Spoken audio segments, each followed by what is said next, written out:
Hey everybody, Scout Crafty here again, midweek Wednesday. Hope you're doing well. I know we're having a cold spell here in New York, and boy, I'll tell you, it is cold, wicked cold, single digits at night. It's the kind of cold that you just don't want to go outside. If you're like me, you just want to stay inside. And luckily, to be in the shop, even though it's a little chilly down here, but not too bad, we'll get something done today. I had to laugh because from watching TV and Instagram and other things that I watch, I was surprised to see a lot of people. This is their first big snowstorm here in the Northeast. We've had relatively mild winters for the last 10 years, and this is just what I remember as a kid. You know, we would get excess of a foot of snow and shovel it out, and this is what you had. Now, the funny thing is that for people that don't know, like that just got their license within the last 10 years, they're shocked when they get plowed in. And in New York City, that is like a common occurrence where the plows will come by and people, foolish people, they shovel the snow in the street. The plows come by and they just plow it right back next to your car. And with the salt and everything that's mixed in with the snow, after a couple days, especially in the single digits, that becomes like a solid ice pack against your car. You're not getting out of there with one of those $2 dollar store shovels. You need a pickaxe and a steel shovel to break through that ice. It's funny. It's funny to see these people struggling because it's their first time. But anybody in the know knows you don't go crazy trying to shovel the front of your house because the plows are coming. It's going to plow you in. So it's happening all over. I find it funny. We got a couple things to get to today, and I want to show you a quick tip. When I was younger, especially when we were in Scouts, we would look forward to the snow because we all just recently got our license, and we would go out and try and do a good deed daily by helping people and pulling people out and shoveling old people. It was fun. And a lot of times you needed snow tires back then. You couldn't get by with just your radial tires, which a lot of people are trying to today. You're getting stuck and whatnot. And I want to show you a quick tip that I've been using. Well, I haven't used it in the last 10 years, but it made me think about when the snow got this deep. This really helped. Let me show you. Now, if you've followed the show for any amount of time, you know I'm a rope fanatic. I absolutely love rope, and I pick it up whenever I can, especially the old manila rope. I love that stuff, fiber rope. This here is a nylon rope, and I usually don't buy this at the flea markets, and I'll tell you why. Nylon deteriorates under sunlight, and if they've had this out there, you don't know how long that's been out in the sunlight, and which means the strength, it could be questionable. However, I picked this up. I think I paid $1 for it, and for $1 it's worth it. And I'll tell you why I used to pick up a lot of old rope. Talking about the winter, when I was younger, we used to again take our cars out, and we sometimes the snow tires weren't enough with the deep snow. So what we used to do is take old rope, cut it into 24-inch lengths, make a box of just an old rope like this. You maybe get 10 lengths out of it, 24 inches long or so. And what we would do is our tires, your regular tire has slots in it around. There's usually breathing slots where the rim meets the outer rim, where the inner rim meets the outer rim. There's always some kind of slot. You could take the rope, wrap it around the slot, tie a square knot, and that'll give you a tremendous amount of extra traction, especially if you're spinning or there's kind of ice and stuff. That really helps. You can even wrap it around twice, like I have over there. You can see it's wrapped twice. But you do that in as many spokes as you can, and that'll give you a lot of traction. So always keep some extra rope in your car, and if you see your tires are spinning, try that trick. Remember that. Keep that in your bag of tricks. Now you recognize this. This is called the lazy man's whip, and that's where a piece of tape was wrapped around here. It didn't even, a lot of times with the nylon rope, you hit this with a flame, and I'll show you in a minute. But that's the lazy man's. This is called the extra lazy man's whip. That's when you don't even have tape, but you don't want the thing unraveling, so you put a knot at the end. Hey, I'm not knocking it. It works, right? It stopped it from going any further, but we'll fix that. Now, I know I said that was a lazy man's whipping, but I bought this a while ago. You see, this is heat shrink tubing. I bought a lot of it. 50 feet, 3/8 of an inch, and it's adhesive lined. You see that? Adhesive lined. This stuff is great. Now, if you don't have a pair of these handy cuts, Craftsman made these, but there's a company that makes them that you could still get them. That just, what a job it does. If you don't have a pair of handy cuts, put them on your list of things to get. And cut it here, and then we're going to slip over the piece of heat shrink tubing, and we cut it there so it wouldn't fray. And then we're going to bring it right up to there, and I'm going to heat shrink it, and I'll show you what that looks like. Okay, we have our two ends on here. Now, if you don't have a heat gun, please put it on your list. Another thing on your list, a heat gun, even an inexpensive one. I got this at Harbor Freight, I think, a while ago. This thing is fantastic, especially if you're doing heat shrink. If you use a match or a torch or something, you're taking a chance in compromising the surface. This heat gun allows you to get around it. Now, I made this connection out of some sheet metal. That's a great thing to have. If you're getting your heat gun, try and find one with these connectors, because you put it right in between there like that. And let's shrink it up right now. Now the heat shrink will shrink down this way, also exposing some of that rope. Just take your handy cutters, get to an area, and just cut it off like that. Very satisfying. And there is that hot melt glue in there that'll stop this from coming off too easy. Not the best, but it's definitely better than it was. There we go. Now sometimes in the field, you'll have to do a field expedient whipping, which is you took some tape, and we've all done it before, wrapped it around the edge, because with this, especially this rope, this will unwind and you'll lose half your rope. So stop it here, wrap some tape around it, cut it, leave a little bit of a rope hanging out the outside, but cut it here, right about there.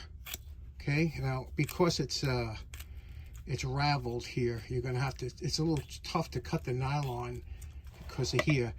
But take this, and then we're going to hit it with the torch. You could use a match, you could use a lighter. Don't worry about the fraying there. You see that?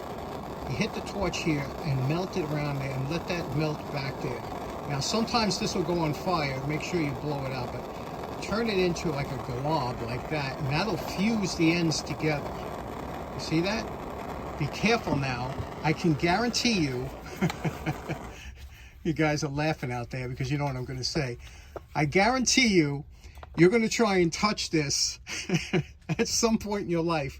You're going to say, is it hard yet? You're going to touch it and you're going to burn yourself. I've done it maybe 6 or 7 times before I learned. Do not touch that, because that takes a while to cool down and harden up. And then you could touch it. And but that's a field expedient whipping. Okay, next up, a quick update on, you remember we melted down the styrofoam and expanded polystyrene. This is the extruded polystyrene. And this stuff here melted down, really got hard. That's rock hard. I mean, that is a good putty if you wanted to make it homemade. That stuff is really good. This stuff here, still soft, still pliable. It's got a skin on it, but it's still soft, so I don't know what the deal is with that. And this stuff here, the foam, once you mix it in that container and it dries, that stuff will clear right out of there. Let me show you here. This will, look at that. So it doesn't stick to polyethylene containers, which I believe this is. So that's good. Next up, good friend of the show by Chris T, 5259, had said, that's an interesting little putty scraper you have there. Could you talk a little bit? Sure. This here is called a R. Murphy. You see that? R. Murphy. And it's made in, what is that? Ayer, Massachusetts? I don't even know how to pronounce that. But it's a number 4. And a lot of times these small knives, they would be like artist knives, palette knives. But this one here is pretty stout. It's not very flexible. And it has a slight angle on top. This one here is somewhat, not sharp, but it definitely has some kind of edge on here. So it's a very useful utility knife. Now, these knives, things like this really come in handy. You know, I'm a big fan of scrapers. They come in really handy in the shop. Now, I got things, you know, containers like this all over the shop with old putty knives in them. Some have wood handles, some have others. Look at this container, first of all. This was an old coffee can. I guess my father got this at a garage sale, because I remember he came home with a bunch of these one time filled with kind of weird things. This one probably had small wood screws in it. Some craftsman in his shop decided he didn't want, like, whatever this is, a coffee or chock full of nuts or whatever. He just wanted, so he painted all these and had them in the shop. And so let's pay tribute to this guy. He's long gone, I'm sure, because we've had these over 40 years. Now, here's just some old ones, okay? Now, what's nice about when you pick up an old putty knife or any kind of knife, whatever you want to call it, if it's in bad shape, you could do one of two things. You can reprofile it to make it into something more usable for you. We all have this style, you know, the straight style, but you could take your grinder wheel and you could grind a curve in here and make it into a whole different knife. This here is a zip strip, you can see here, and it's a little bit tight. I mean, it's not so flexible. A little more flex on this one. Nice wooden handle. This here, you see that there? I'll show you how to get rid of that in a minute. It's tough because of the high carbon content of these blades, like this one here, they tend to stain up. That's a nice handle on there. Look at that. You could tell the groove, how that's inlaid. That's a nice knife. Let's wire brush this real quick. I'll show you what the wire brush Now is. that's after wire brushing. You can see it didn't do much, but you do see a name, and it says Russell & Co. I don't know if you could see that. Russell & Co. Green River Works. And that was a good blade, but this is a very nice shape, and this is easily done. If you wanted to modify any of your old scrapers, this is a great shape. Also, if again with the staining you can't get off, you just want to make sure it's smooth. Sometimes you could take a razor blade and just to see if there's anything on top, which there isn't. You know, this is all part of the, and you can see it almost looks like you know, the steel. It's like almost like laminated. You see that? How some of that steel is coming up through there. There's really nothing you could do. As long as it's smooth, it'll perform well. You can take an abrasive to it. There's just a quick abrasion to it, and you can see here, you still got that lamination. I'm assuming that at one time this knife was really rusty, and I might have went over it with the wire brush years ago, and that's why you see that in there, but it must have been in some kind of liquid or water or something that got really rusty. But now you could take it to the fiber wheel. And there we go. That's with the fiber wheel. That's about the best you can get from here. Again, you're not looking for a mirror finish. You'll never get it because of the pitting and everything, but it's a usable knife, and we didn't take away any of the thickness. It's still pretty rigid, but this is a great shape. Now, something like this, when you see your putty knife starting to get that, this is the starting of rust. You have to get to this now because that will create the pitting. Let me show you. We could still save this. Let's take this to the wire brush. There we go. This is the wire brush, but you can see that pitting just started. You see that? It's below the surface.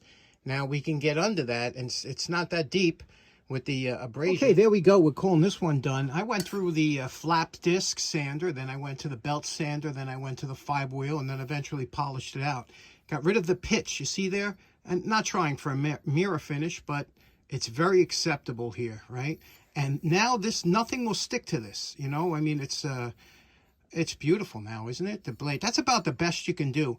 Again, it's still stiff. We didn't take any real thickness off because these things are super hard. But these are harder to do than they look. I remember I picked up a couple years ago thinking I'll knock them out.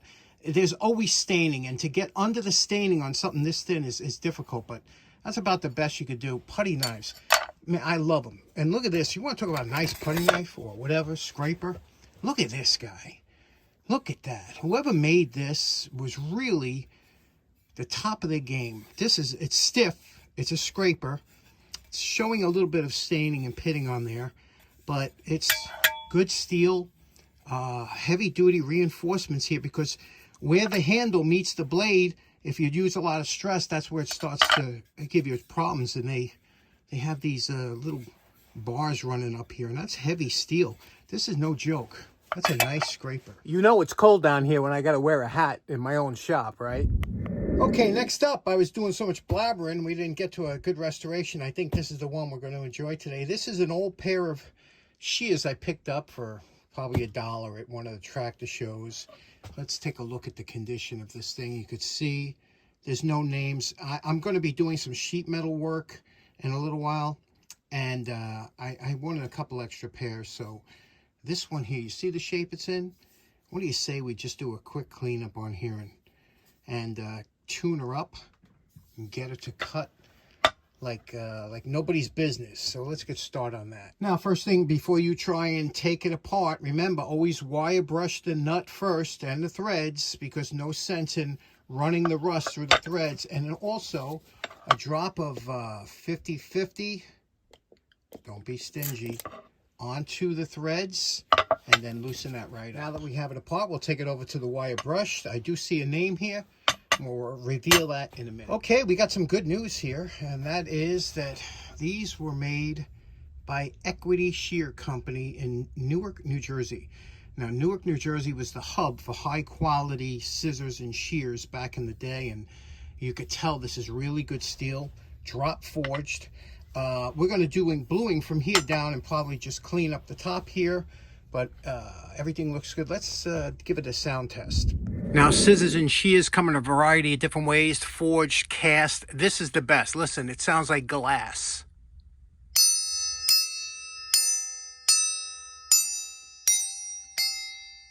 Super hard, super hard. Now, they would inlay better steel when they forged this. This has really good steel here, and you could see the line where the good steel, you see that line there? That's all high quality, high carbon steel, and you could see it's staining a little bit.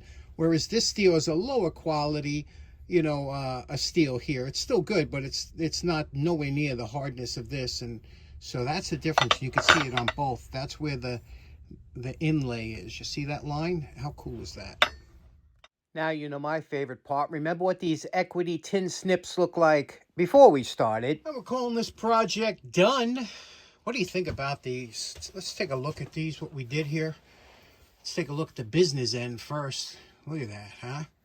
We didn't touch the hardened steel parts, but everything else is game on, right? And it looks so nice. And when you polish this, it just let it pass through whatever you're cutting so much easier. So there we go with that.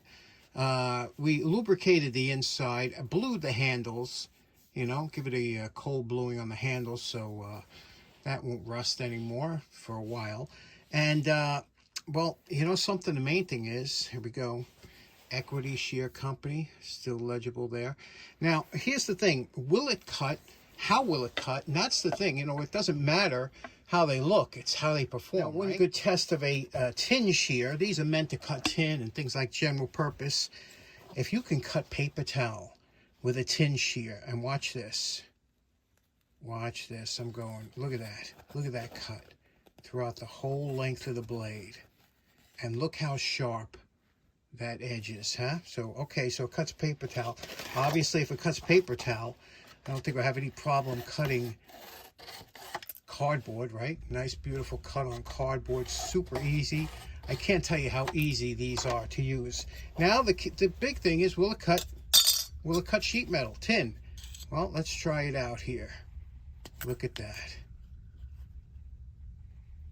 Look at that. That is unbelievable. These are, I tuned up the edges. It's just unbelievable. Unbelievable. I could tell right away, as soon as I felt the steel, these are really good. What do you think? Okay, so in closing, that was a lot of fun today. I had a great time down here. I could do shears and tin snips every week. I just love them, especially when they cut like that and forged. Boy, you can't beat that. Anyway, I hope you enjoyed today's show. We will see you again on Friday. Take care now. Stay warm. Bye-bye.